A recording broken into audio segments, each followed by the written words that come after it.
Hello, everybody. It's another session of Monday Night Therapy. I hope you're all doing well. It has been it's been a fun day. Today is actually my fourth year, the anniversary today of my fourth year of sobriety. So there's that. And just a little bit ago, we celebrated with cheesecake, and I decided my new addiction is sugar, which is probably not nearly as bad as alcohol, but it's still kind of, it's not a good thing. Linda Wilkins says, good evening, John and Mitch. Mitch will be along hopefully in a little bit. I think he has like a baseball practice he has to finish first, and then hopefully he'll show up. Otherwise, it's going to be a probably a short show. And then she follows up with, well, John, did you go back and read my joke? No, I did not. I have just so many things going on. I apologize for that. I knew you were going to ask me that, and I should have gone back and read it. And then the other thing that happened today already was, in Minnesota, we winterize. And, when winter comes along, you winterize. And when spring comes along, you de-winterize. And in the last couple of days, I de-winterized my grill, cleaned it out, and it's not lighting properly. And my wife was going to cook boogers for supper. That's what we have, burgers for supper. And she complained all the burners weren't lighting. See how good I'm starting out already? And so I went out and I'm trying to look at it, and I'm pulling off those, what are those little shields, the flavor shields or whatever the hell they are. And, I'm scraping them because they're not lighting. And there's one that is lighting. And I reached down barehanded and lift that thing off of there. And that was not pleasant. And I didn't realize that she had she had started the grill a little bit before that. And damn, that thing was hot. So off camera, I'm going to be holding on to a cold bottle of lemon juice because it's not pleasant. Okay. Yeah, there you go, Fred. Guy gets a couple of cheesecakes in him and takes leave of his senses. Well, that's pretty much else. Last night at dinner, my oldest son, or my youngest son, the rotten son, told me that I was dumb. And I can't remember what this was about. And I said, I'm not dumb. My brain is broken. And he looks at me and he goes, that's what dumb is. And now this is the subject of this week with John. I'm dumb. Okay. Nebraska basketball picked up Connor Esigian out of Wisconsin. He didn't play a lot last year or this past season, but he played a lot the year before. I think he was third in minutes on Wisconsin's team the year before this one. And then last year he injured his back, but he's a shooter. We've picked up, three other portal guys. And I noticed like John Rothstein or somebody, but one of those basketball guys is actually a basketball guy. He's the This Is March guy, if you're on Twitter, has projected Nebraska as like number 19 nationally, which makes me nervous because I don't like it when I don't know. It's kind of like Nebraska baseball. People are like, we should be ranked. We should be ranked. We should be ranked. I'm quite frankly, I just don't rank us. Just let the season play out, beat teams, do good. And then, because basketball has a tournament, get into the tournament, make noise. Baseball has a tournament. And I think everybody wants Nebraska to host a tournament or, host a regional this year in baseball. And, we just have to see what happens the rest of the season.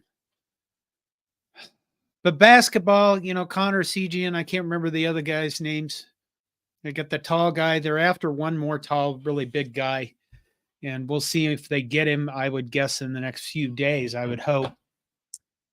And so, we lost a lot of guys. CJ Wilcher, it looks like, went to Texas A&M, which is kind of weird because, I don't know. He had that whole, if you lip read his thing when they were watching the When was that? It looked like he said fuck Trev Alberts, but I don't know. Okay. What else going on? Nebraska won the season, their series, baseball series with Maryland this past weekend, and I was nervous about that because they won Friday. Saturday they got kind of beat up, and they didn't really act like they. I hate to say that, but they acted like they didn't want to be there. And I'm relying a lot on our baseball guys to tell me that, particularly Aaron. But I was kind of like, oh God, what happens tomorrow? I mean, because the reactions of people when we lose baseball series is just like over the top. I saw somebody on Twitter commenting that Will Bolt is 1-5 against Creighton and that we should reevaluate our coaches. And I just think, tell me if I'm wrong about this.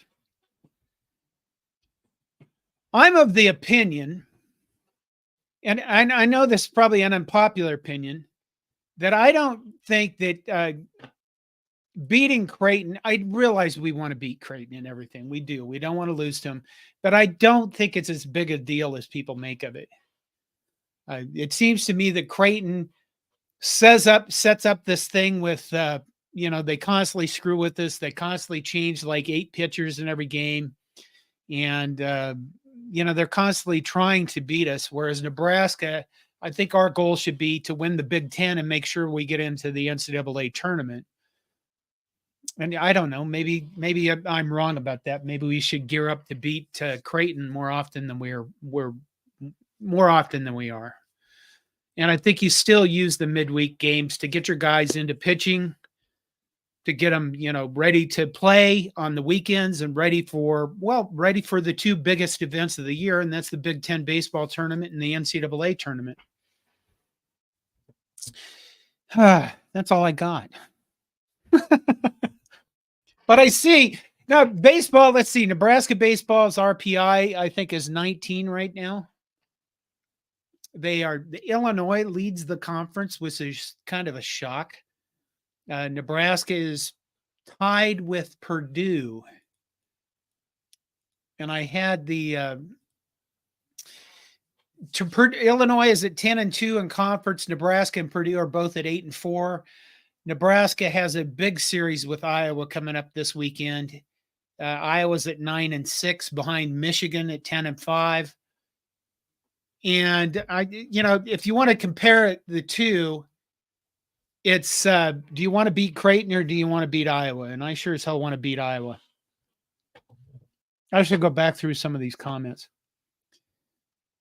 I think Minnie has offered to actually help me produce this thing, and I think I'm going to take her up on it because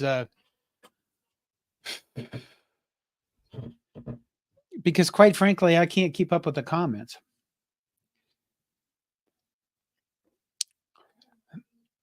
Well, Linda Wilkins says, my oldest son will be 55 tomorrow and still thinks I am dumb. Now, that's what your kids are for, isn't it? Roger Moore says, rankings are overrated. Thomas Fedoni says, get ranked when we should be 7-0 before Ohio State. I would say we earn it then. Talking about football. Keep in mind, this weekend is the spring game. Hold on. James Boardman, we need a powered forward. I think that's what they're going after now. Linda Wilkins, John Cook looked very uncomfortable talking about Harper Murray the other day. I suppose he did. And then Minnie comes in with alcohol is allowed at baseball now. And this doesn't mean anything to me anymore. But, I'm not against people. I am not against people having a beer at Haymarket, I guess. And then somebody else asked, how much are beers at Haymarket? And I don't know. The funny thing about, kind of funny. The funny thing about quitting alcohol for me is the further that I get away from actually drinking alcohol, the less I remember about it. I mean, I haven't forgotten how many stupid things I've done because that kind of shit stays with you forever. But like beer or vodka, all the different drinks and all that kind of stuff. I I just keep forgetting more and more about that.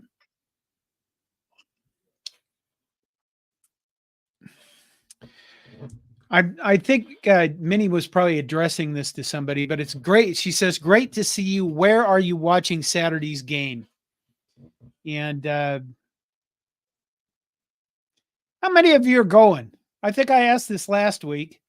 I am certainly going, and I'm looking forward to it. My plan is to leave Minnesota Thursday so I can get into town Thursday night late, and then hopefully meet up with some people Friday, and then get to the games.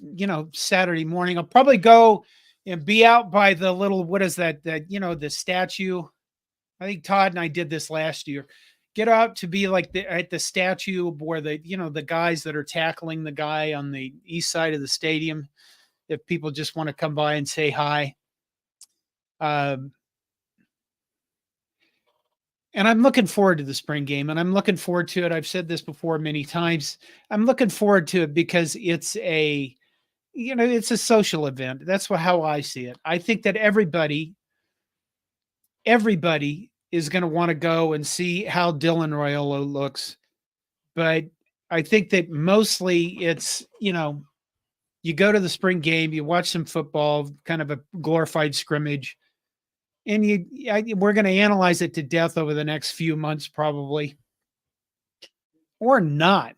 I don't think we do that as much. At least we haven't done that as much in the last 2 years as we have in the past. And I think the reason for that, I've said this before, bring it up again. I think the reason for that is, I think Nebraska fans we're tired of the off-season hype. We're tired of, we're going to be so good this year. Up here in Minnesota, it's Vikings are going to the Super Bowl as the annual joke. I think this year it's just going to be about football, and it's really, I think, going to be prove it. I think it's going to be, well, like Thomas Fidone said, be 7-0 before we play Ohio State, and then you can be ranked, not ahead of time. Minnie says it's supposed to be beautiful weather. Saturday, 74 in Lincoln, which sounds beautiful to me. Remember last year it was kind of rainy and icky and cold. Matt Snovak says, "Are we going to do live shows during the season? That would be awesome." Yeah, heck yes, we do, because a lot more people show up and it's a lot more fun. And then nobody can possibly keep up with the comments whatsoever. Don Dre says, "John, would you do a live show from the spring game parking lot? Old guys like me to have that kind of therapy." Probably not. I'll do a reaction video after the spring game, but I wouldn't do a live show. And the reason why is because, you probably have to do something on your phone. And I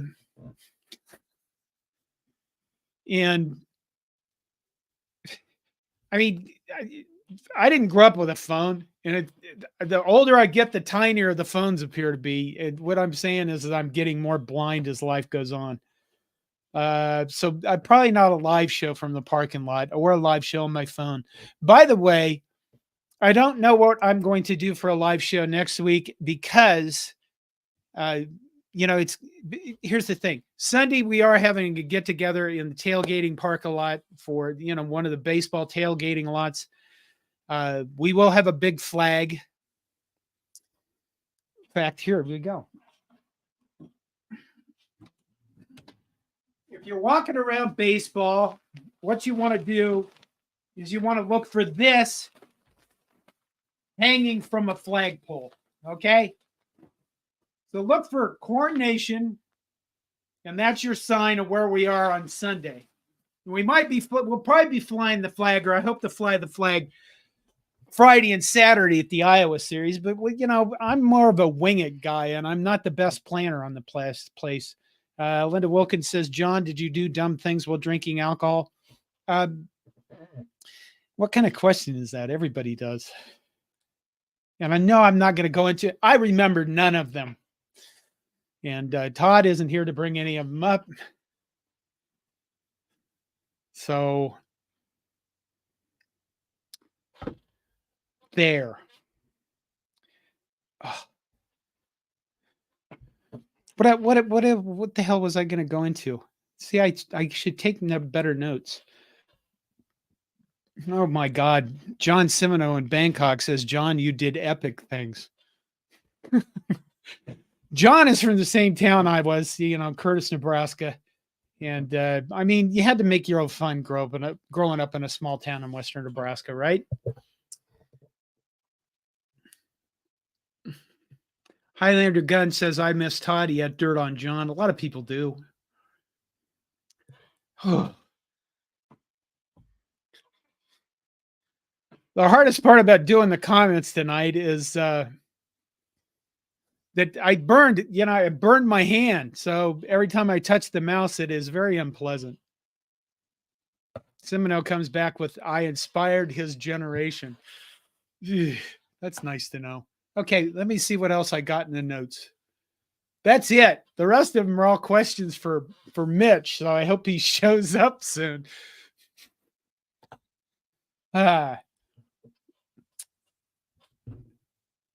Spring game. Don Dre says, what is the story with Todd? You know what? I haven't talked to Todd. I'll be talking to Todd this week. To be honest with you, I'm not 100% sure. I think he just doesn't want to do this anymore. And, this happens. It happens. Doing this stuff is a grind, so every 8 p.m. pretty much on a Monday night, I have to be here, sit in this chair pretty much, or I have to be somewhere and do a live show and be prepared to do it. And that grind gets to a lot of people, especially when,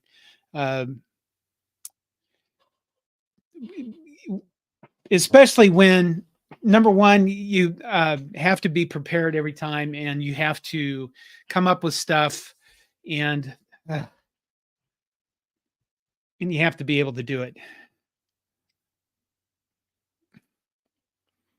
Oh my God, I don't even know. Linda Wilkins says it's called burnout. That is true.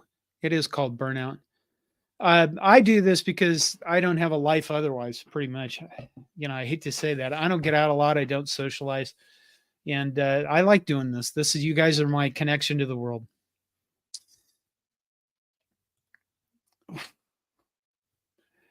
Let me get to a couple more comments here because we should have. Dadgum.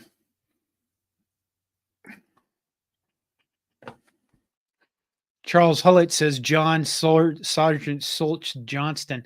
That is true. I know nothing. I know one thing I want to ask. Every year, quit doing that. Every year, I think I skipped this during the pandemic, and maybe I've forgotten to do it. I have done a "For What Will We Cheer" article. And it's usually a poll I conduct on Corn Nation. And it's usually about, what do you think we're going to cheer for the loudest at Memorial Stadium during the spring game? I can tell you when, the last year Frost did it, the loudest cheer that happened was for a good punt, which is really kind of sad. It was a very sad spring game. If you remember right, they didn't tackle him. Everybody was kind of like, oh my God, what are we going to do? What's going to happen come fall if this team isn't even going to bother to play tackle football for the spring game? And then we all saw what happened. It was pretty much a disaster. But what do you think we would cheer for the loudest at the spring game? Give me comments on that. And then we're going to bring in somebody. I got you right in the middle of your sip. Wasn't that good? That's good. Absolutely. I'm sitting in my bar, but just drinking water here, unfortunately. You have a bar? Yeah, I mean, it's just a bar in my basement. I got 4 bar stools and a refrigerator, a little sink, and it's well stocked below me in case things ever spin out of control and I need to take some measures. I was just telling everybody earlier, my family tonight celebrated my 4th year sobriety anniversary today. Well, congratulations to you, and I'm drinking water, so I'm right there with you. All right. Well, joining us is Mitch Sherman from The Athletic. And you have something else going on now on YouTube. Why don't you tell everybody about that, and then we'll talk about Nebraska spring football. Yeah, thanks, John, for having me on. I am teaming with Connor Happer from 1620 The Zone in Omaha, and the two of us started a podcast with the Locked On Sports Network. We are the Nebraska affiliate of this network that has about 200 shows, 60 some shows at the collegiate level. So we have had a good first couple of weeks and kind of figuring out what works with our listeners. As you said, we're on YouTube. We're daily, so every morning at 8 a.m. we hop on this thing right here, sitting in the same spot I'm sitting right now. So I got this fancy microphone that I purchased to allow for this production to work with Locked On.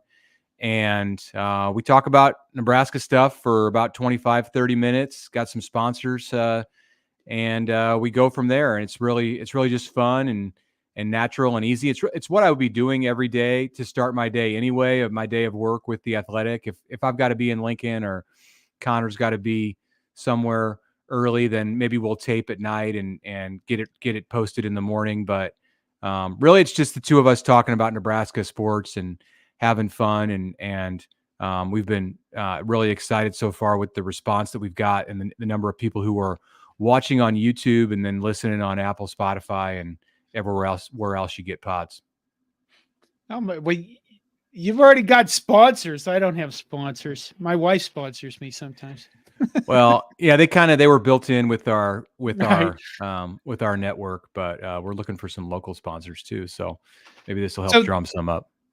This is Locked On Sports. If people right now on YouTube are going to go look for it, they look for Locked On Sports channel, or what is it? Locked On Nebraska. Yeah, Locked On our Nebraska. Particular show is called Locked On Nebraska. But there are many of them out there at Locked On, whatever it is, Locked On Hawkeyes or Badgers. If you're around the Big Ten pro sports teams, I like to listen to the Locked On Royals show. So my Royals are off to a good start this year, but that could crash and burn at any moment. So I'm enjoying it here in April.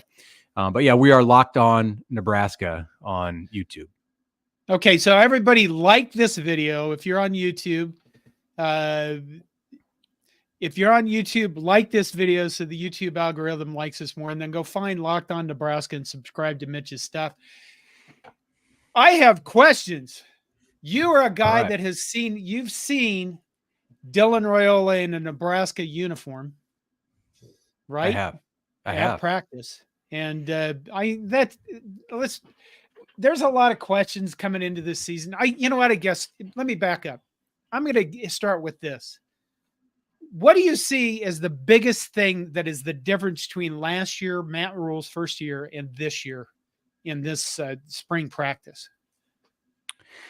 Well, just in the overall program, it's the understanding of what he's here to do, of the way that he runs his operation.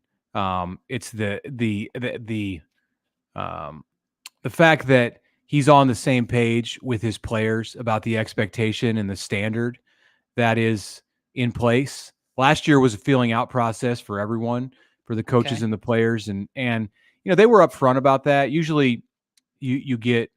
And there was some of this with the Rule staff, but generally with first year coaches and it could really be any year. You get a lot of revisionist history as a regime evolves. For instance, in year 4, year 3 was they didn't know what they were doing, and now everything's so much better in year 4. That's what you hear in year 4. But in year 3, everything seemed fine at the time. And what I got last year with Nebraska in year 1 was some conversation about how they were happy with the transition and they felt like things were going smooth. But I also heard from the coaches that it's going to be so much easier next year in 2024 at this time, because everyone's going to understand, or at least all the returning players are going. So you're going to have 80 or 90 players in your program who have this built into them. They've chosen to stay with this program for a year with this coaching staff and with this administration and everything that goes into Matt Rhule's program. And there's a lot more than just the 10 coaches plus him that go into building it, which is part of what I think is setting him up for success. They all get it. And that's a huge difference between April of 2024 and April of 23. Everything was new. Everyone was learning, and now they all understand. So they can spread that down to the younger guys, and they can start to work on the things that the fine details that can get Nebraska, they hope, over the hump in close game kind of situations. Okay, you said the phrase chose to stay, and I think Colorado's entire team left in the portal yesterday, and then they picked up an entire new team like today or something. I don't get the chance to pay that close attention, but Nebraska has lost very, very few portals. There's almost nobody gone in the portal. And we had heard about, oh my God, they're way over the scholarship limit. Some people have to leave. There's still a chance, obviously, that some guys will leave, but I guess, is it because, oh my God, I almost said the C word. And I don't want to say the C word. And that's the other thing, is that Matt Rhule has not said the C word. He said standard, but he doesn't say culture. Okay. Right. We haven't heard. I don't know what you were thinking about the C word. My mind was blank. Yes. Culture. That's what I was trying to get. The C word, culture, that should never be uttered by another coach again. But, people are not leaving, and they seem to be. Is that because of culture, or is it because of they want to see what's happening? What do you think? Culture in college football is a bit of a cliche, another C word. But the stuff that he's talking about and the stuff that I'm talking about here in my previous answer, it's just another way of saying it. Understanding the expectations, recognizing what the standard is. I mean, that's a piece of the culture. So, I guess I'm sorry to say that the culture is a big part of it, but without actually using the word. And you don't hear that word a lot right now around Nebraska. I think you did a year ago, but yes. Somebody told him, don't just they're just look up a synonym, find something. Right. Get your thesaurus out and figure out a different way to phrase this. I don't think it's like a bad word, but I understand that it was used a lot by the former staff, and it's used a lot by various coaching regimes around the country. And, it's gotten to the point where you hear that word and your mind just kind of starts to tune things out. But, tell me the question again. What did you want to know, John? Well, why are people? Why are they staying? Yeah. Why is there nobody in the portal from Nebraska? Yeah. Well, you don't want to speak too soon, because the portal's open again until April 30th. And I do think that Nebraska is going to have some entries at the end of spring ball, maybe late this week before the spring game, or I think there'll be some players who go in the portal. I don't think they're going to go through the entire 2-week period without any Husker opting to enter the transfer portal. And it's healthy. It's a way of the portal. There are good things about the transfer portal. And one of the good things is it allows you to cleanse your program of potentially problematic situations. You don't want players who are unhappy running around in your facility and damaging your locker room. I avoided the word culture there, but so every team has some of that. And I think that's not necessarily the reason that Nebraska is going to have a player here or a player there enter the transfer portal in the next week, but it could be, it might just be a situation where they're happy with everything and they're just not seeing the opportunity to be able to get playing time. And so if you're fourth on the depth chart you're gonna go in and you're gonna look for somewhere else to play. But the big reason, and Colorado is a great contrast, in part because it's a historic rival for Nebraska, and then you have a first year coach last year at Colorado, of course, in Deion Sanders, and he came in at the same time as Matt Rule, and you look at the way that they structure their off seasons and the way that the portal works around both those programs, and they're like diametrical opposites. And this is continuing even more as they go into year two. Everybody's leaving Colorado. They're turning over the entire team again, and maybe it'll work. It worked to a certain level last year. There was improvement in Boulder, and for about 4 weeks in September, Colorado was like the talk of the nation. So I'm not here to say Deion's doing everything wrong, but he's sure doing everything a lot different than Matt Rule. I think that is such a contrast. Yeah, the big reason, or one of the big reasons that, and Rule laid this out on Saturday after Nebraska's second big scrimmage of the spring, that the main reason that people are staying is why would you, and he said it like this, why would you want to leave this place? And I that's a head coach talking, but right. His underlying point is they've got great people around them. They have what he believes to be the best strength and conditioning program and head director, head coach of the strength and conditioning in the country. He thinks they've got the best nutrition department in the country, best nutritionist in the country. And it's going to be even better in a few months when this brand new training table opens on the second floor of the Osborne complex.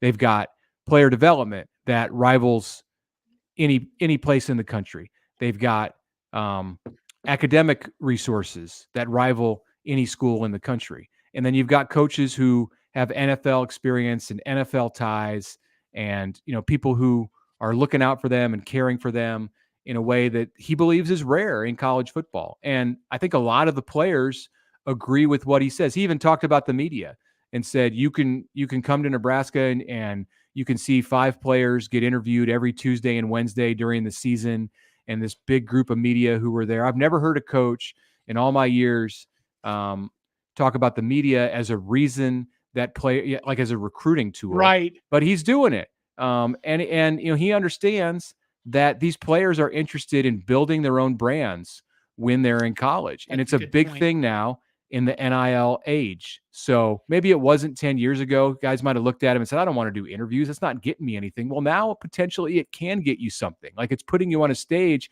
for sponsors and advertisers to see you. And he's going to try to use that to his advantage too. And he's right. There are very few programs in college football that get covered with the intensity that Nebraska does. There's a few. I mean, you go to Ohio State, Alabama, Texas, it's similar, but it's a rarity. And it's something else that makes Nebraska stand out in his mind. There are about 700 podcasts. I don't know that he's talking about the podcast, but maybe. Yeah. I mean, it all adds up. It is a well-covered program. Okay, switching to the team. Right? I mean, everybody wants to know about the quarterbacks, and obviously Dylan Raiola is. I guess there's so much hype around the guy. He chose Nebraska. He could have chose to go to, he was going to go to Georgia. Could have been with Georgia, potentially national title contender, but he chose to come to Nebraska. You've seen him in a Nebraska uniform. I said that a bit ago. What do you think? I mean, does he, everybody I've heard from says he looks the part. He's smooth. He's got a cannon. He can throw the ball to Jaden Lloyd, who's going to be, 40 yards past the deepest defensive back. Right? All this stuff's going to come true. We're going to see, Trey Palmer again, kind of stuff. I think the combination of Dylan Raiola with the 2 senior receivers that Nebraska picked up in the portal this winter, Jamal Banks and Isaiah Nair, they have the potential to be able to transform Nebraska's offense. And the O-line plays a part in that. They have to have a running game. The tight ends are a piece there, but they're the central players. Raiola as the quarterback, Banks and Nair as your wide receiver 1, wide receiver 2, Jalen Lloyd is a big play threat. He can play in the slot. He can play on the edge. They haven't even been able to work Malachi Coleman into things this spring, and he's got more talent than probably all of them combined, just with his ability. I mean, the other guys are talented. They're fast. They're big. They're strong. They're experienced. But Malachi, if he puts it together, I mean, you're talking about a guy who's run a 10-400 at 6'4", and he could be 230 pounds by the time it's done. He's got NFL written all over him, but he's got a long way to go in terms of realizing that potential. And he hasn't been healthy this spring because he's coming off shoulder surgery.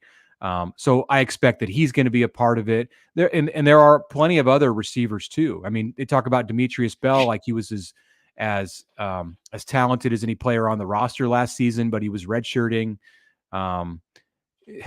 So like Alex Bullock at times was Nebraska's number one option at wide receiver last season. He could be like 5th or 6th this year and every bit as good of a player and a good player, but playing the role that he probably should be playing on a good offense. So we'll see if all the pieces come together. It has to fall into place. Raiola's or the quarterback, and I think it'll be Raiola, but the quarterback is the centerpiece.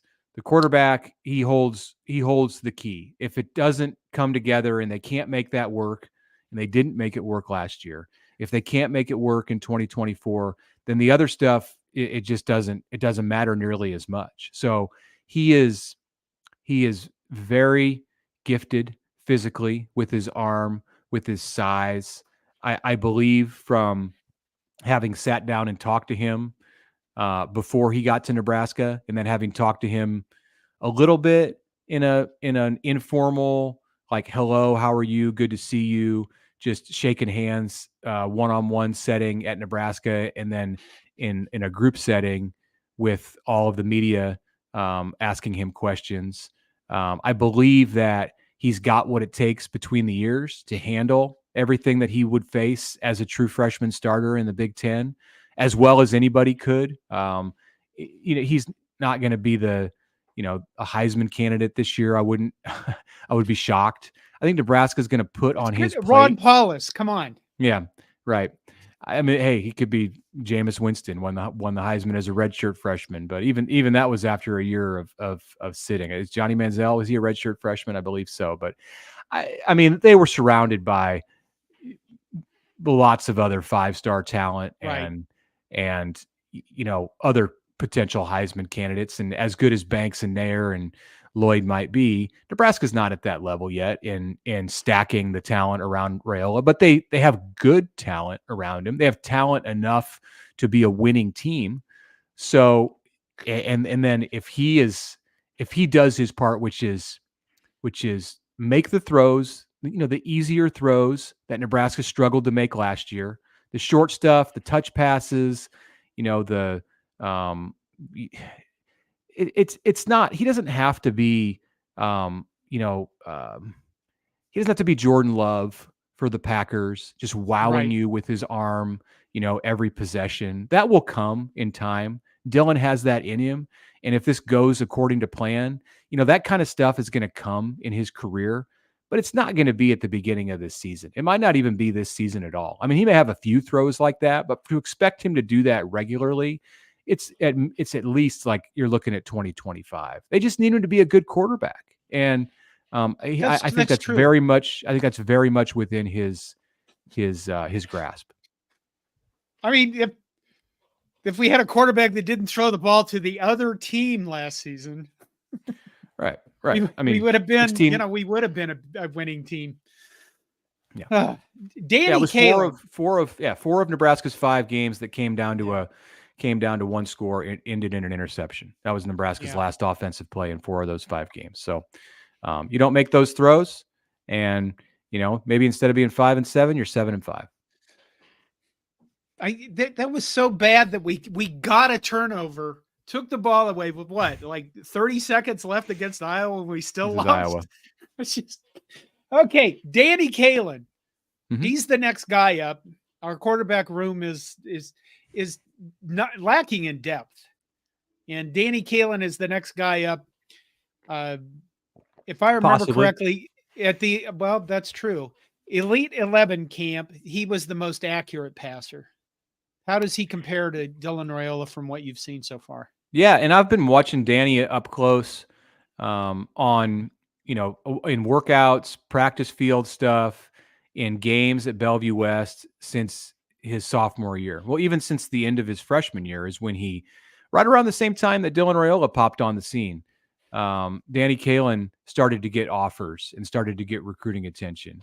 And then he went through the next season and rotated with another quarterback at Bellevue West. And then his junior and senior year, of course, he ran the show, and he had Power 5 receivers, two of whom are joining him at Nebraska Right, alongside him. And then this year he had some younger receivers on his roster too, who will be Power 5 players. So he's, like Raiola, been surrounded by a lot of good talent in high school. And, it was an up and down ride for Danny. I think he'd agree with that. He threw for a lot of yards. He threw a lot of touchdowns. He's a good player. But he didn't win state championships. And some of that maybe he could put on his defense or whatever. Omaha West Side's been dominant in recent years in Class A football, and it's tough for anybody to beat them because even if you've got a bunch of Big Ten caliber players on your roster at Bellevue West, the West Side had more. So guys like Jalen Lloyd. So right, um, yeah, Danny is very, very good in a controlled situation where you're running him through a workout, like an NFL combine kind of thing. He's going to light it up. And I think that extends to practices. And what I saw from him over the last 2 seasons as a high school quarterback was a pretty good amount of growth in his ability to take that, like whether it's 7-on-7 or 11-on-11, but it's not actual football. It's just a workout, or just throwing on air like he did and winning that accuracy challenge at the Elite 11 finals, which is fantastic when you consider the competition he was up, Raiola included. right, I mean, he's a talented quarterback, but he's not as polished in an 11-on-11 football situation as Dylan Raiola is. Some he just has to get stronger, and he has to, grow into his body a little bit more, and he needs a little bit of time to develop. But he's been impressive this spring from what I've seen and from what I've heard. I've both seen it and then heard it from others who've watched more practice than me, that I guess you could say he's given the coaches something to think about. But I think as spring has come closer to an end, Dylan's just his physical maturity has put him at a place where it doesn't take a football expert to go out and watch practice and recognize who the player is that's likely to be taking the first snap of the first game. But by no means is right. Kalin is he a disappointment. He's the opposite of a disappointment. He's been very good, and they love what he brings them from an intangible standpoint. I know they really like the way that he handles himself off the field, in front of the media. So, it's hard to say like what his path is at Nebraska. You always got to be ready. I mean, Right, Dylan could twist his ankle and be out for 3 weeks, and maybe Danny takes the job and never gives it back. I mean, stuff like that happens. Or, he takes the job and throws for 900 yards in 3 games, and then, he's got offers to go play somewhere else and make $1 million right. a year in NIL. I mean, maybe he becomes a Nebraska quarterback. I mean, it's the future is all entirely unwritten for him, but I think it's bright no matter what direction he goes. So Heinrich Harburg is our third guy, or the third guy at least we're talking about. And I believe the comments about him is that he's throwing a lot better in practice. I didn't think there were times last year when he could make throws, but I think as the season wore on, I guess I felt like he was under too much pressure and he felt like he had the world on his shoulders. And I think it got to him. Maybe that's an unfair assessment, but everything from spring practice and comments have said that he looks better, but it's spring. And secondly, they have something they didn't have last year, right? They have a quarterback coach. And is a that, dedicated quarterbacks yeah, coach, yeah, who's not your offensive coordinator. So that helps Heinrich. right. I think the year of experience and the knowledge that he gained from last season helps him a lot. Keep in mind that he started 8 games last year and quarterbacked all 5 of Nebraska's victories. So It's that's true. not a bad box on his resume. Yeah, there were plenty of moments, especially in the latter stages of the season, where it wasn't pretty. And No, some of that's on him, some of that's on the depleted receiving core that he was working with, the injuries that ravaged Nebraska's running backs room. They had injuries on the offensive line that made that thing a patchwork group by November. And I agree about him putting pressure on himself. He did that, and he also got knocked around. you're What they right. asked him to do as a runner, and really to be Nebraska's most potent running threat, in addition to delivering the football with his arm, that's more than I think just about anybody can handle in the Big Ten. When you're going through a lineup of teams where you play Michigan, and then you play Northwestern, and then you play Illinois and Michigan State and Wisconsin and Iowa, and it won't be any easier this year. I know Matt Rule and Marcus Satterfield have said from the beginning that they like a quarterback who's mobile and gives them the ability to run. But then you see the way that they're recruiting, and they recruited Daniel Kaelin when they thought that he was going to be the main piece at QB in this class, and he's not a runner. He can move in the pocket, but he's not someone who's going to go consistently move the chains with his Right. legs. And it's the same thing with Dylan. I mean, Dylan is not stationary back there. I mean, he models his game after Patrick Mahomes. I think we all kind of understand that by now. And Patrick Mahomes has an incredible, like, once in a generation kind of feel for the game, where it just looks like he's like the worst athlete among among between himself and all the players who are chasing him, yet somehow he beats them all to like 1 foot past the first down marker, and he does it like 4 times a game because he understands angles and he sees the entire field. He just has a great knack for just how to navigate through weird holes, and he can throw with his left hand if he needs to. I mean, that Dylan, I don't know that you can expect anybody to be like that, but just the style of play that Mahomes plays with, and like moving the pocket and extending plays, that's what Dylan wants to be able to do. So I was That's talking quite a about. comparison. Yeah, well, I mean, it's his comparison. I mean, and you see, Is it? Okay. yeah, I mean, he's the one who says that he wants to be like Mahomes, and they've trained together. And one thing I learned from Dylan and listening to his podcast interview with Will Compton this spring is that they're a little closer than I even knew. And I've talked to the people who are close to Dylan and have been in communication with them for more than a year, and I knew that Dylan had trained with Mahomes at a facility in Texas, and they've shared a quarterbacks coach somewhat over the last year. And Dylan, of course, has rubbed elbows with all kinds of NFL and former NFL quarterbacks because of his dad Dominic's um, career. But Dylan said that he and Mahomes were set to go golfing here this spring or early summer. So yeah, I think they're somewhat This tight. is Like, yeah. this is a So different this class or this 2024 could set a different phase of Nebraska football that we really haven't seen before.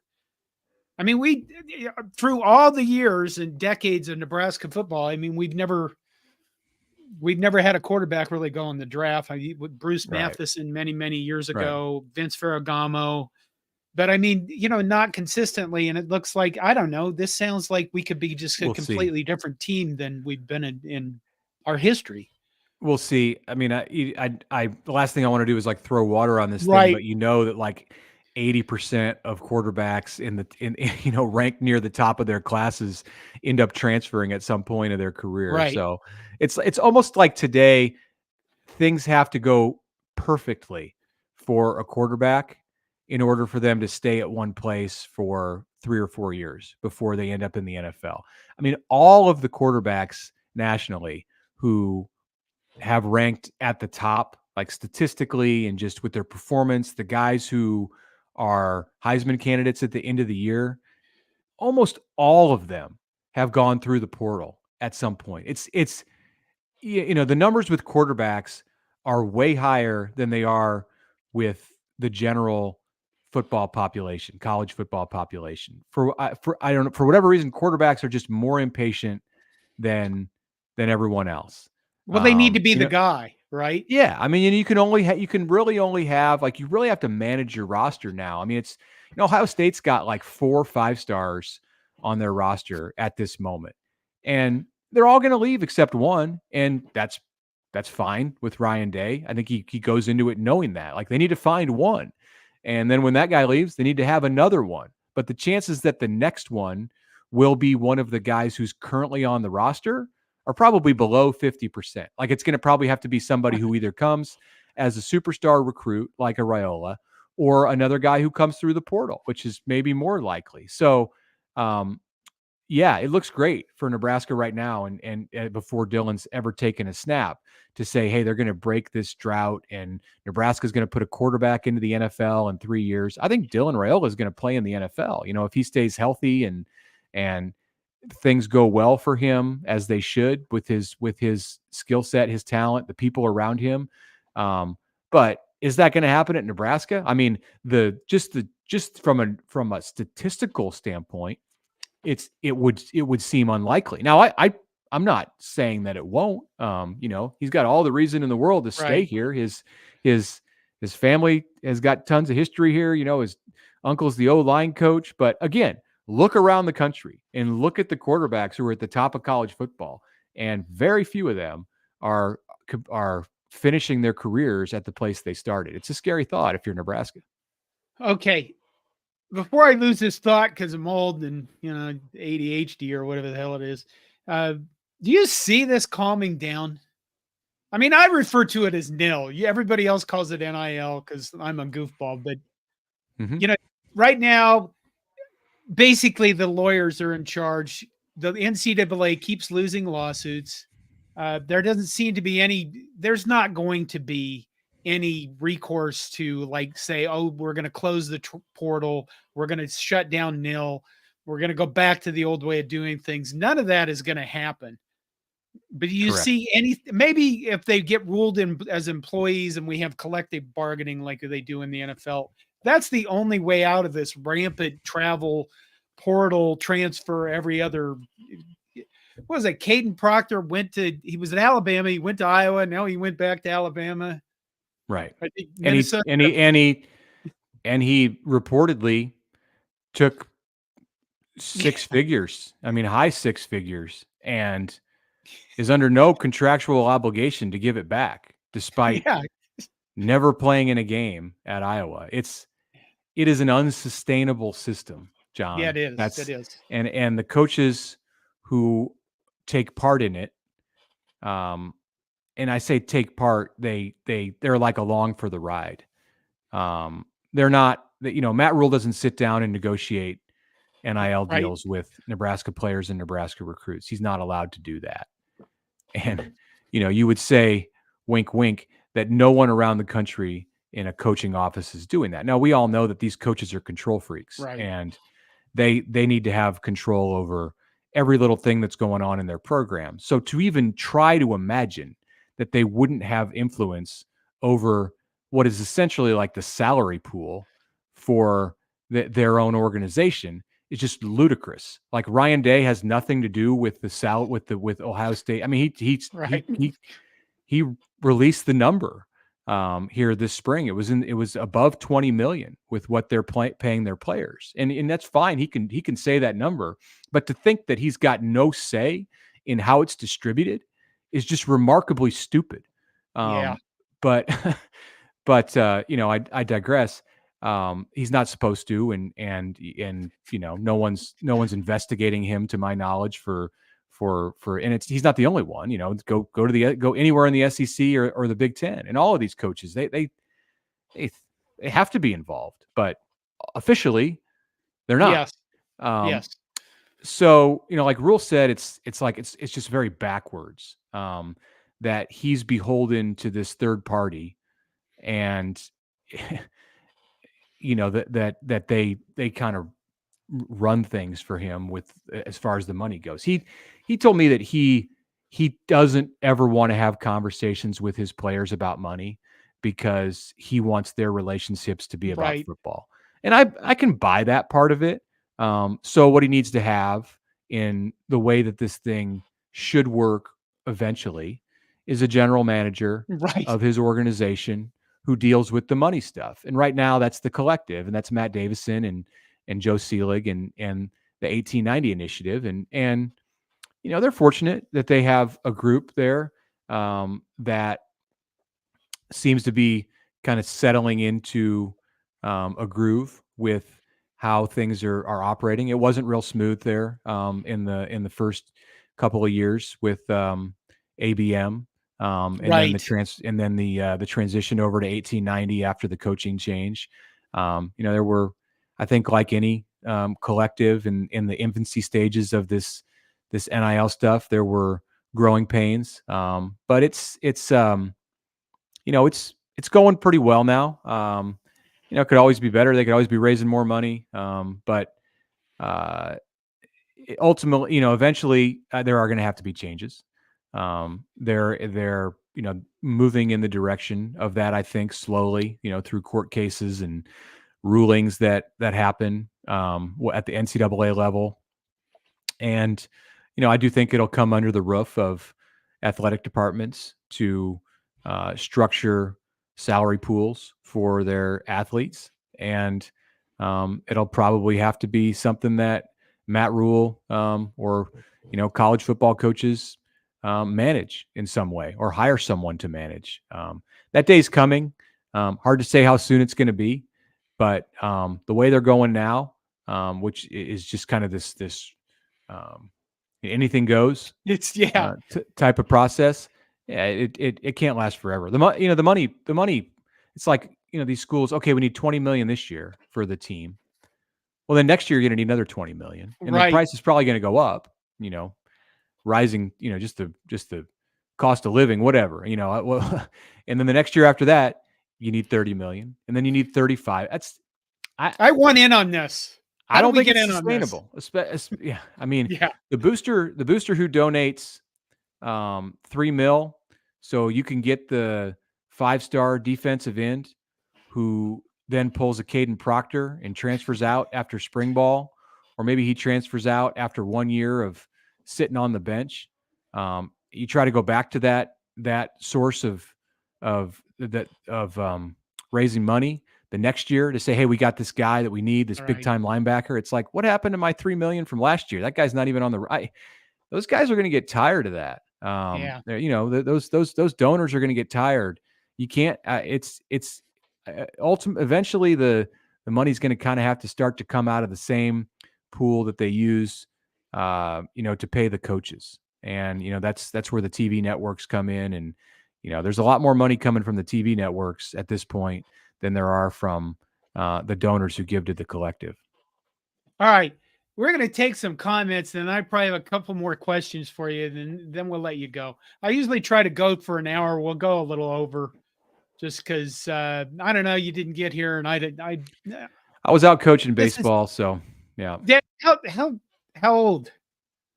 How old? We got a 13-year-old. So oh, wow. We're so deep it's getting into serious. Oh yeah. We're just 2 years away from the high school level. So we just had practice tonight, but already played 11 games here or 14 games. Sorry, this month of April. Yeah, it's intense, man. I coached this. I shouldn't get down this track. What the hell? I coached soccer for 10 years for kids, but I coached at a rec league level. It wasn't very serious. And at the same time, they had my neighbor was coaching baseball. None of the parents ever gave me crap, and they didn't interfere. They didn't talk about what I was doing with soccer. He said his parents bugged him all the time about, why are you doing this? The dads, because everybody knew baseball because they played baseball, where nobody Yeah. knows soccer because they didn't play soccer. Do you get a lot of that, or do you not? Getting bugged by parents. Now No, I'm I putting you don't. on the spot. I You're going don't to get know. into No, trouble. I could probably talk to you a lot longer about coaching baseball than I could about college football. No, I mean, there have been instances and we've got a group of four dads on the team who've coached these boys for the most part since they were Oh, 9 years wow. old, 8, 9 years old. And we've had isolated incident here or there over the years. But no, our parents are great, and they let us. I mean, they recognize we're doing this for free, and it's a significant time investment. And we start January 1st. Really, we start before that, but it's kind of informal in the fall, and then you take December off, and then it's just at it. I mean, multiple times a week from the 1st of January up until the season ends. This year, I think it's like July 14th. We're done. So, and you'll have another break for a month and then get going with the fall stuff. So you're talking, I mean, tens of hours per week, every week for Right. half the year. And fortunately, the parents, yeah, that whose kids who've given their kids to us for all this time are they're very very gracious, and we never or rarely ever get questioned on why'd you do this, or that was a dumb decision. They're That's just good. thinking it in the stands and not saying it. All right. Viewer comments. First of all, a long time ago, James Boardman gives us a $10 super chat. Thank you. Says, here's something for the tailgate. See you Sunday. Because I'm coming to the spring game and we're going to have a coordination get together on Sunday at the baseball lots. Nice. Well, hold on a second. Minnie, who does our Thursday night show, says, was it Raiola who had the 90-yard play in Saturday's scrimmage? Do you know Well, there was a this? long pass. There was a long pass to Jalen Lloyd that had everyone talking, and they showed it on video in the highlight montage that Nebraska put out on Sunday.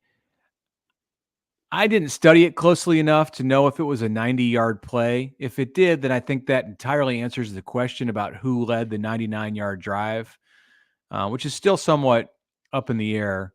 I don't know that it really matters. I had heard conflicting information that it was Harburg, that it was Raiola. Um, it was a long pass that Dylan had to Lloyd, and it was more than just that it was a big gain. It could be a busted coverage and big deal, nothing special. But this was a play where he was moving the pocket and rolled to his right and then threw in that to his right over the top, floated a pass over the top of the coverage, and Jalen had beaten his man with which is something that he can do with that Right. speed. And Dylan hit him in stride, and it went to the house. I believe it went to the house. It might have he might have gotten knocked out by a safety deep downfield, but it looked like it went for a big gain. That was Dylan. Was it 90 yards? I don't know. It was 60 plus, I'd say. It was long. It was what you'd want to see happen if you're a Nebraska Yes. fan in from August 30th on. Okay, James Boardman comes in and says, coordination, can you please ask Mitch if he knows Mm. what the spring game format will be? Will it be a regular football game or something unique? I think there will be unique aspects to it. Nebraska always likes to surprise us with what that's going to be, and I haven't heard anything on the record for how it might look. We're going to hear from Marcus Satterfield, EJ Barthel, the running backs coach, on Tuesday, and then from Matt Rule on Thursday. So I think Rule will answer some of that on Thursday, 48 hours ahead of the spring game, about what the format's going to be. But he's on the record saying that he wants to play football. They're not going to go out and do 7-on-7. They're not going to do an offense versus defense. I say that without knowing for certain. I think it'll be a Right. football. I think it'll be a football game. Now, is it going to be an exciting football game? Is it going to be the kind of football game that has you going home saying, I can't wait to see that in the fall? I can make no guarantees or even predictions about that. In fact, my prediction about that would be to say probably not, because he's already said they want to be vanilla with it. The quarterbacks, I'd be shocked if they're not in green jerseys. You're not going to Okay. see the top end players at the line of scrimmage, like Ben Scott, Bryce Benhart on the offensive side, Ty Robinson, Nash Hutmaker on the defensive side, have not been Okay. playing in the scrimmages this spring. So there's no way they're going to put them out there in harm's way for the last scrimmage of the spring, and have one of those guys potentially get hurt when you're one practice away from being done. No way. No Right. way. Right. Um, let the young guys play. I'm excited to see Riley Van Poppel on the defensive line. I'm excited to see young players on the offensive line Grant Bricks. step in. Right, exactly. Grant Bricks, Justin Evans. He may be playing center if Scott's not in Okay. there. When Scott's not in there, Tyler Knack playing tackle in place of Ben Hart, Gunnar Gatula. So, well, let's see what those guys got, because you know what you got, you know what you have in Nash and Ty and the other older players. So I don't think Tommy Hill's going to be out there playing corner. So yeah, it's going to be a little watered down. It's probably, they're not going to be hitting the quarterbacks. They're not going to be running anything extravagant. Dylan's not going to throw for 300 yards. They're not going to structure this thing in a way so that they don't want to reveal anything, I think, about what's going on with the quarterbacks. They'll probably all three of them get to throw like 10 to 12 passes, and they won't be the most exciting plays in the playbook. So unique features. I mean, they've been doing this spring league thing, the Nebraska spring Right. league, all through the spring. And I would guess that somehow that's going to be featured in the spring game to kind of spice things up. I think they'll bring out their student reporter, who's been doing a nice job of he's like Lester Holt. I made that Right. comparison on my on our podcast, on the Locked On podcast, about Bobby Hessling. So, whatever, they've got these manufactured controversies and scandals, and the players have fun with it. I think some of the fans do. So I would think that would somehow come to an end during the spring game. But the football part of it, it's not going to look like Nebraska, Iowa going at it. And maybe that's a bad example because of the Right. like the level of play that we saw. There'll be no offense. Yeah. They're right. It's not going to look like the first quarter of the Nebraska Colorado game or whatever. I can't even find an example from last season because so much of the football was just disgusting to watch. That's true. All right. David Matney says, puts you on the spot. What do you think our record will be this year? I know what my answer is. Well, I haven't come to a conclusion on that yet, but I can just give you what I'm thinking about on April 22nd. Like, I think they're a team that can win 8 games. 7 is maybe more realistic, but I'll be an optimist right now and say 8.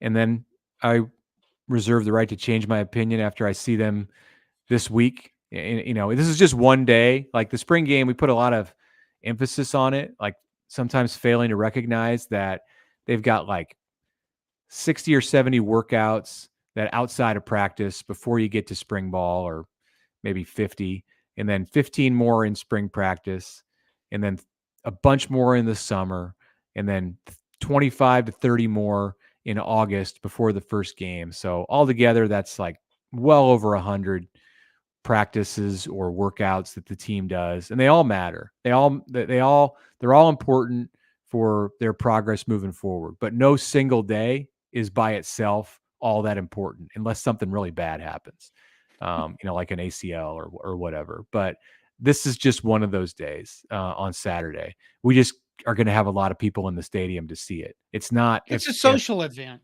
Yeah, it's a social event. Right. If a third string safety comes up with 3 picks and looks great, that's a nice day for him. But it doesn't mean that he's starting on Right. August 30th. Yeah. Well, I'd say what are our record? What is it? A 12-team playoff this year? How It many is, yeah. total games? How many total games can you play? 16 now? Well, you could play in your conference championship, which Right. would make you 13. I suppose you could lose your conference championship and then end up in one of the first round playoff games. You could play 4 playoff games. Not that I expect that to happen. So if that's 5 Right. in the postseason plus 12 in the regular season, there could be a team that plays 17 games in this structure.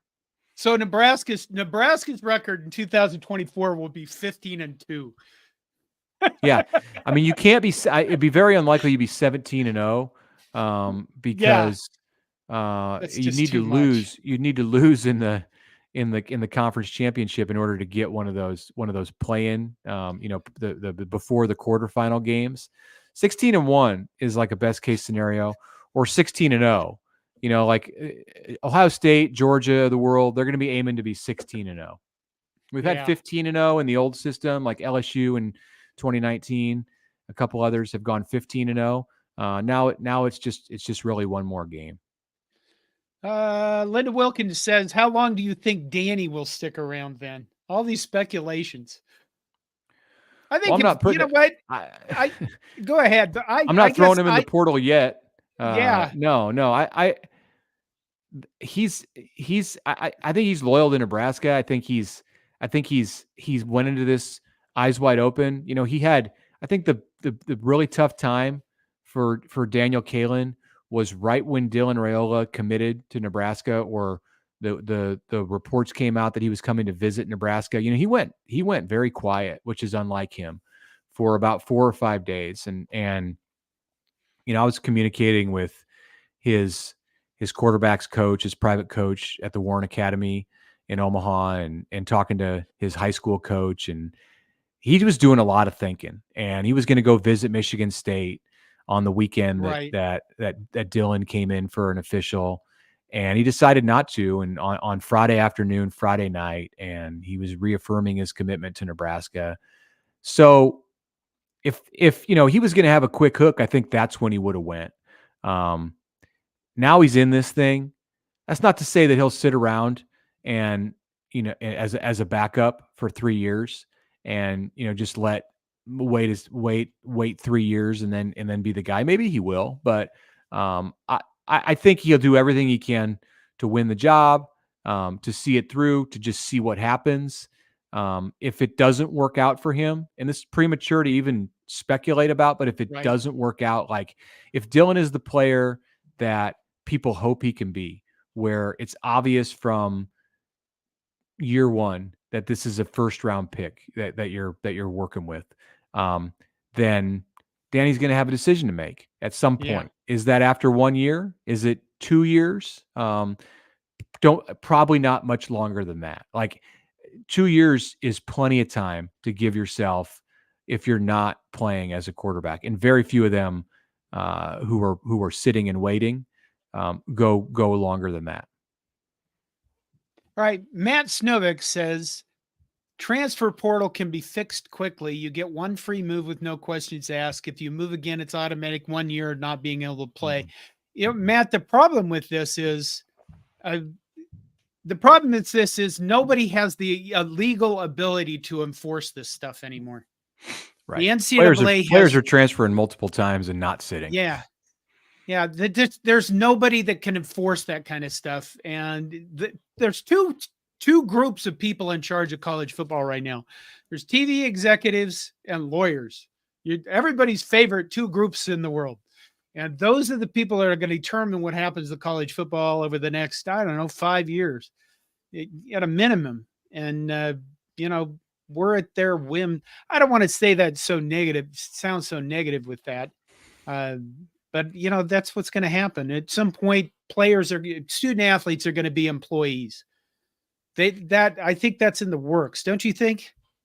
Yeah, we talked about it earlier, and just what's going to happen with collectives and how it's going to have to come under the roof of universities just to make it sustainable, and that would be the byproduct is that players are employees of the state, of the university, whatever it might be, the corporation that is the football program. Maybe the football program, breaks free of the university in some capacity. Oh, And you think there's still going to be an affiliation.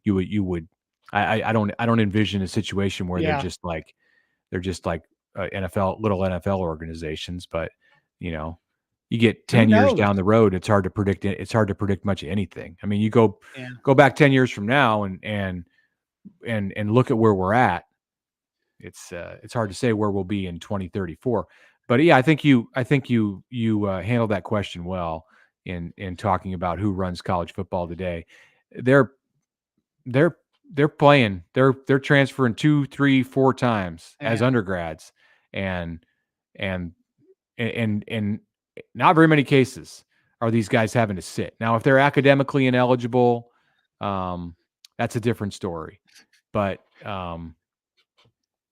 there's ways of making guys academically eligible too, of getting around some of those issues. So it's rare in this day and age in college football to find many players who are sitting out because they were forced to.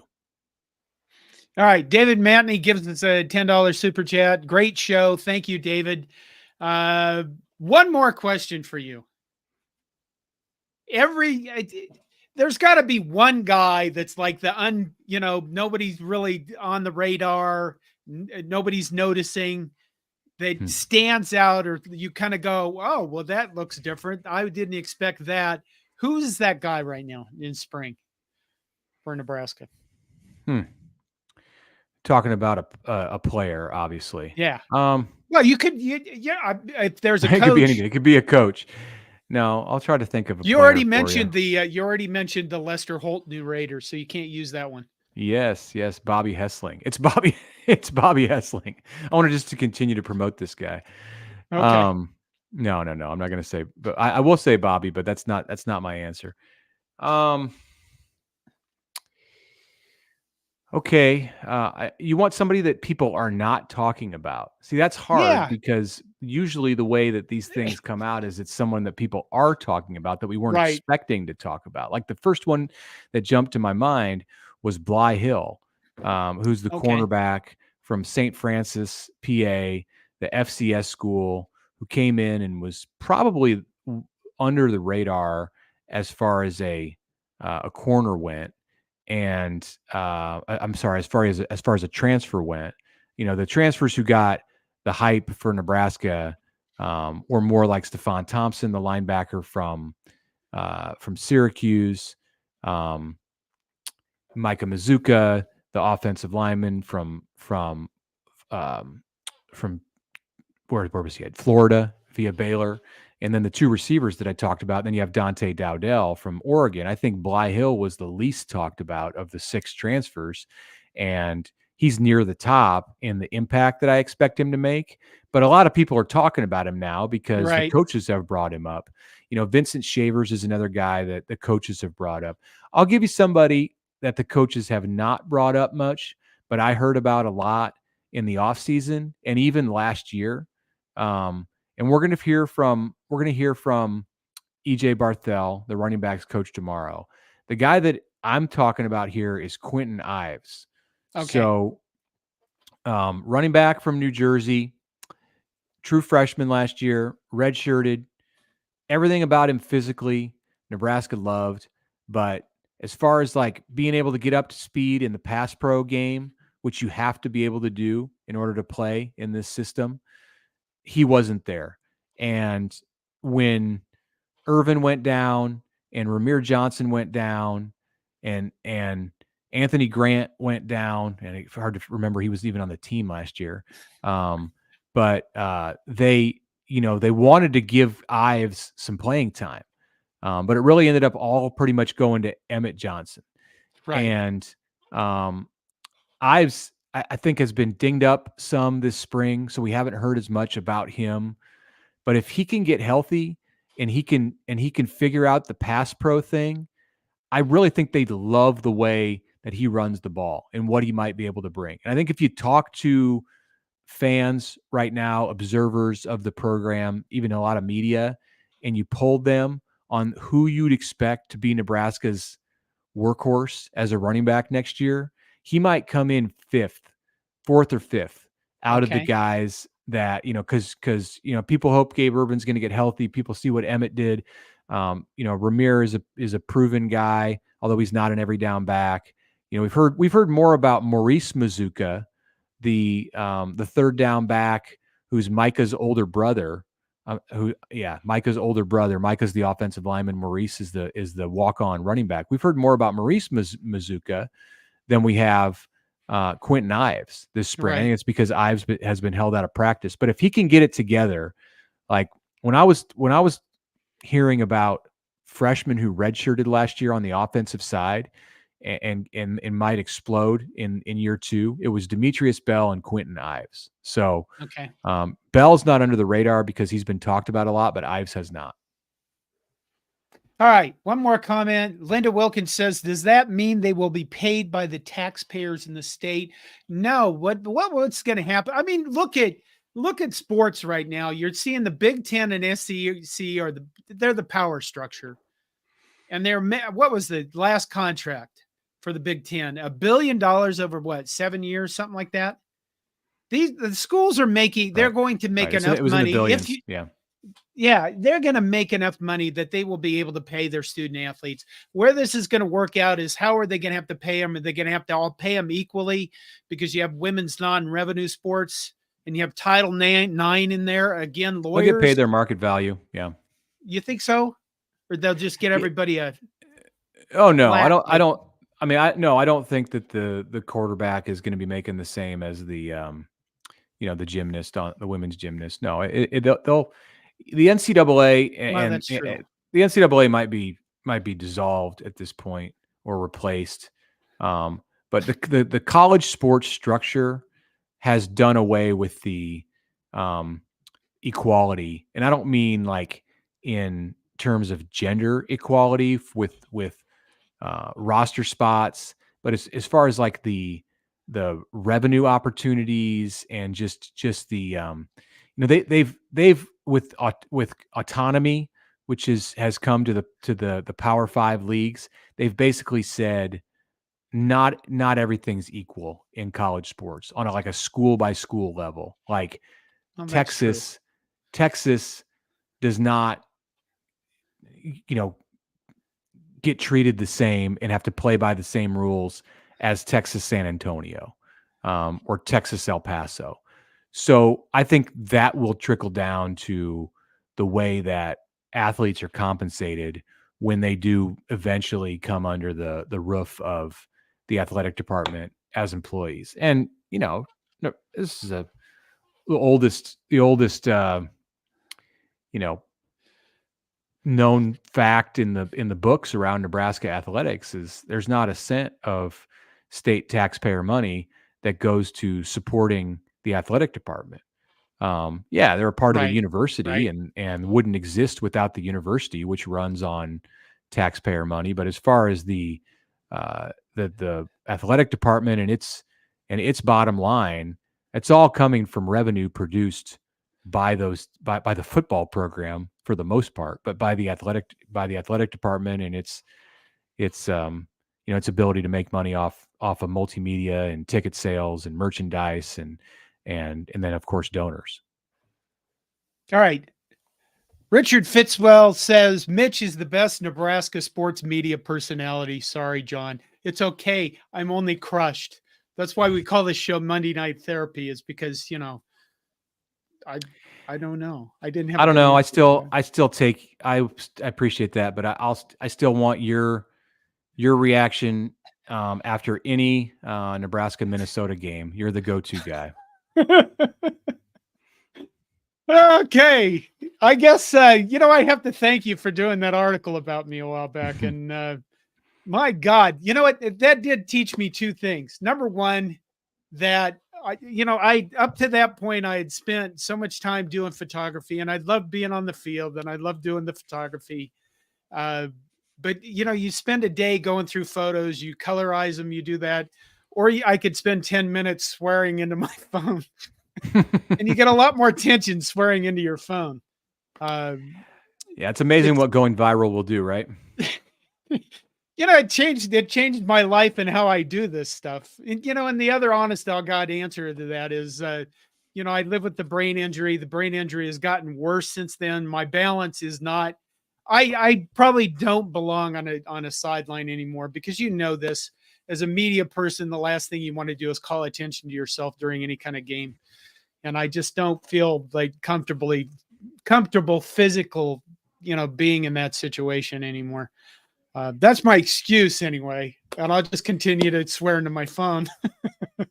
Well, yeah, Especially after... do it outside of the stadium if you have to. Whatever you need to do to take care of yourself. Yeah. All right. I don't have an outro for this thing. It used to be me and Todd, and I'm going to be doing, I think, interviews like this from now on. We're going to change the format of this thing. Next week, I'm not sure what I'm going to do. If I'll still be in Nebraska on Monday or be traveling back to Minnesota on Monday. So we'll just find out. May 6th, my plan is to interview Matt Brown, who knows more about EA college sports football game than anybody outside of EA, I think. And so, I'm a gamer. We'll find out more about EA college sports then. Mitch, thank you for being with me. I appreciate it. Thank you for having me. Yep, there you go. And I think that until I figure out an outro or how to actually end a show properly, that's it. That's the show. Right. Have a good night. Thank you. Thank you, everybody.